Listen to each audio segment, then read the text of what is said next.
Golda Meir's journey began in Kiev, Ukraine, on May 3, 1898, against the backdrop of a complex period in Eastern European history. Born as Golda Mabovich to Blum Nidich and Moshe Mabovich, she was the youngest daughter in a family striving for stability amidst the challenges faced by Jewish communities in the region. Kiev, at the time, was a city marked by cultural richness but also marred by anti-Semitic sentiments. The Mabovich family experienced the harsh realities of discrimination, and the pervasive atmosphere of hostility motivated their decision to seek a safer haven.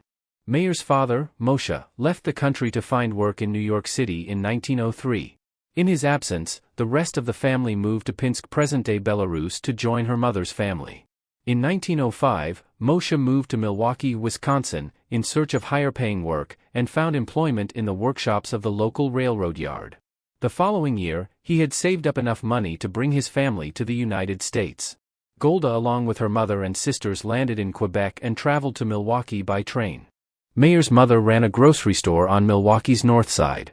By age 8, Meir was often put in charge of watching the store when her mother went to buy supplies. She attended the 4th Street Grade School, now Golda Meir School, from 1906 to 1912. A leader early on, she and a close friend, Regina Hamburger, organized the American Young Sisters Society, a fundraiser to pay for her classmates' textbooks in 1908.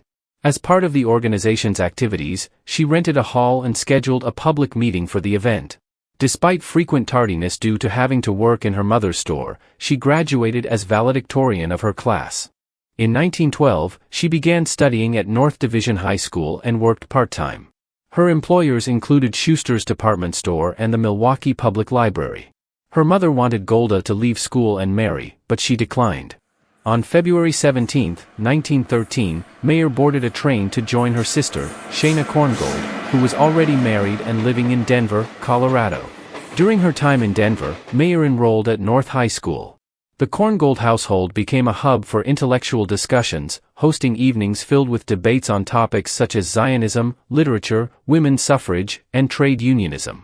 Reflecting on this period in her autobiography, Meir noted that her future convictions were significantly influenced and shaped during those talk-filled nights in Denver. On December 24, 1917, Meir and Meyerson married. However, Meir's precondition for marriage was to settle in Palestine. She had intended to make the immigration to Israel straight away, but her plans were disrupted when all transatlantic passenger services were canceled due to the entry of the United States into the First World War. She then threw her energies into pro-Zion activities. A short time after their wedding, she embarked on a fundraising campaign for pro-Zion that took her across the United States. In 1921, after the conclusion of the war, the couple moved to Palestine, then part of the British Mandate, along with Meir's sister Shana, Shana's daughter, and Meir's childhood friend Regina. They sailed on the SS Pocahontas, from New York to Naples, then from there to Tel Aviv by train. Meir's parents subsequently moved to Palestine in 1926. They were eventually accepted into Kibbutz Merhavia in the Jezreel Valley after an initial rejected application. Her duties included picking almonds, planting trees, working in the chicken coops, and running the kitchen. Recognizing her leadership abilities, the kibbutz chose her as its representative to the Histadrut, the General Federation of Labor. In 1924, the couple left the kibbutz and lived briefly in Tel Aviv before settling in Jerusalem. There, they had 2 children, a son Menachem in 1924, and a daughter Sarah in 1926. Meir returned to Merhavia for a brief period in 1925. In 1928, Meir was elected secretary of Motzet HaPolit. She spent 2 years, 1932 to 34, in the United States as an emissary for the organization and to get expert medical treatment for her daughter's kidney illness. On November 17, 1947, shortly before the outbreak of the 1947 to 1949 Palestine War, Meir met with King Abdullah I of Jordan. Abdullah I was seen as the only Arab leader willing to ally with a future Israeli state, as he also opposed the Mufti of Jerusalem and was rivals with other Arab countries. The meeting was cordial and confirmed that Abdullah was uninterested in invading and quietly willing to cooperate in the future. For most of the war, Meir reluctantly played what she felt was a minor role in Israel's activities. An article published by the Golda Meir Institute said she felt she was being pushed aside to a secondary arena. However, she played a critical role in fundraising. In January 1948, the Jewish Agency needed to raise funds for the continuing war and the coming Israeli state. The treasurer of the Jewish Agency was convinced that they would not be able to raise more than $7 to $8 million from the American Jewish community. Meir raised over $30 million. Key to her success was an emotional speech she first delivered in Chicago on January 22. She toured dozens of cities in the United States and returned to Israel on March 18.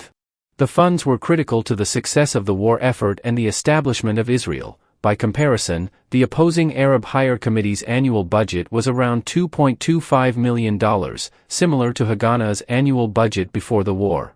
Ben-Gurion wrote that Meir's role as the Jewish woman who got the money which made the state possible would go down in history. On April 13, she was hospitalized in Tel Aviv due to a suspected heart attack. Ben-Gurion and the political department heads urged her to guard her health and come to Jerusalem as soon as she could. They asked her to be the mother of this city, and that her words to 100,000 residents will be a source of blessing and encouragement. However, she felt it was a secondary and temporary role. Instead, on May 6, she visited Haifa after its April 22 occupation by Haganah. This trip had a significant impact on her. There, she witnessed an elderly Arab woman emerging from a destroyed house, clutching to her few remaining belongings. When the two women made eye contact, they burst into tears. Meir went on to call the mass expulsion and flight of Arabs before the 1948 Palestine War dreadful, and likened it to what befell the Jews in Nazi-occupied Europe. She returned to Tel Aviv, and eventually to Jerusalem 2 weeks before the end of the mandate. On May 14, 1948, Meir became one of 24 signatories including 2 women of the Israeli Declaration of Independence. A day after independence, the second phase of the war began. Meir also suddenly lost her job and administrative responsibilities, as the political department became the Provisional Ministry of Foreign Affairs, and her leadership role in Jerusalem was taken over by Dov Yosef. On May 18, she embarked on a second and even more successful fundraising tour in which she raised around $50 million. In total, her fundraising efforts raised around $90 million, around a third of the cost of the war $275 million. During preparations for this trip, she was issued the first Israeli passport. Over the 10 weeks that she was gone, Israel was battered by the war and changed drastically. On June 25, while still in the United States, Meir was appointed by Sharett, then the Minister of Foreign Affairs, as the Minister Plenipotentiary to the Soviet Union, which recently recognized Israel. Meir was displeased by the offer. She spoke no Russian and feared being lonely in Moscow. She said, "At last we have a state. I want to be there. I don't want to go thousands of miles away. Why do I always have to go away?" Her return to Israel was delayed due to a car crash in which she tore a ligament and fractured a bone. Soviet officials refused to believe she was in hospital and wanted an Israeli envoy as soon as possible. Thus she ignored doctors' orders to rest and returned to Israel on July 29. Years later, her leg would frequently pain her.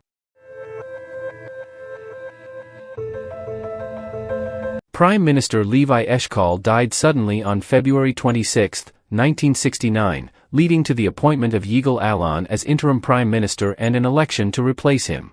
Before the vote, most suspected that Meir would be elected. On March 7, 1969, the party's Central Committee voted Meir as the new party leader. 71-year-old Meir had mixed feelings, due to her health concerns, but eventually agreed, saying that she would honor the party's decision, just as she had honored all of the party's past decisions. Meir served as prime minister from March 17, 1969 to June 3, 1974. She maintained the national unity government formed in 1967 after the Six-Day War, in which Mapai merged with 2 other parties, Rafi and Ahadut HaAvoda, to form the Israeli Labor Party. In 1969 and the early 1970s, Meir met with many world leaders to promote her peace settlement idea, including Richard Nixon, 1969, Nicolae Ceausescu, 1972, and Pope Paul VI, 1973. In 1973, she hosted the Chancellor of West Germany, Willy Brandt, in Israel. In August 1970, Meir accepted a U.S. peace initiative that called for an end to the war of attrition and an Israeli pledge to withdraw to secure and recognize boundaries in the framework of a comprehensive peace settlement. The Gahal party quit the National Unity government in protest, but Meir continued to lead the remaining coalition.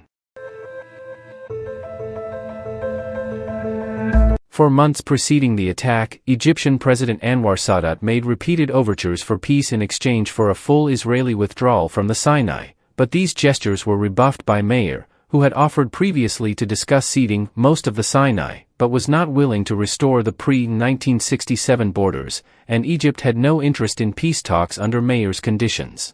As the nation's leader during this short war, her main goal was deciding on the timing of preliminary operations, and providing the IDF with the necessary time and munitions to pull off a victory. In the days leading up to the Yom Kippur War, Israeli intelligence could not conclusively determine that an attack was imminent. However, on October 5, 1973, Meir received information that Syrian forces were massing on the Golan Heights. She was alarmed by the reports, and believed that the situation was similar to what preceded the Six-Day War.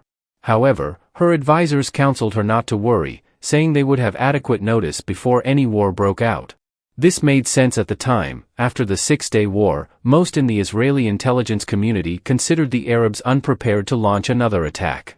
Consequently, although the Knesset passed a resolution granting her power to demand a full-scale call-up of the military, instead of the typical cabinet decision, Meir did not mobilize Israel's forces early.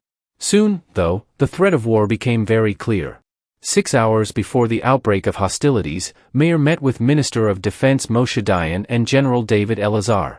While Dayan continued to argue that war was unlikely and favored calling up the Air Force and only 2 divisions, Elazar advocated full-scale army mobilization and the launch of a full-scale preemptive strike on Syrian forces.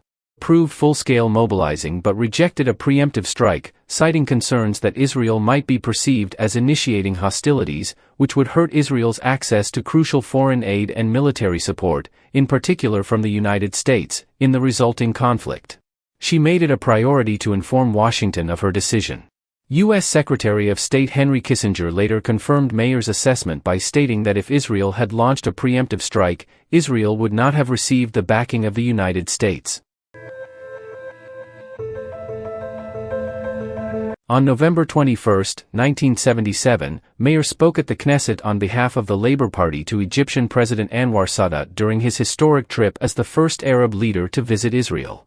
She said his visit was important for the sake of the next generations avoiding war, praised Sadat for his courage and vision, and expressed the hope that while many differences remained to be resolved, that vision would be achieved in a spirit of mutual understanding. On December 8, 1978, Meir died of lymphatic cancer, lymphoma, in Jerusalem at the age of 80. She was buried on Mount Herzl in Jerusalem.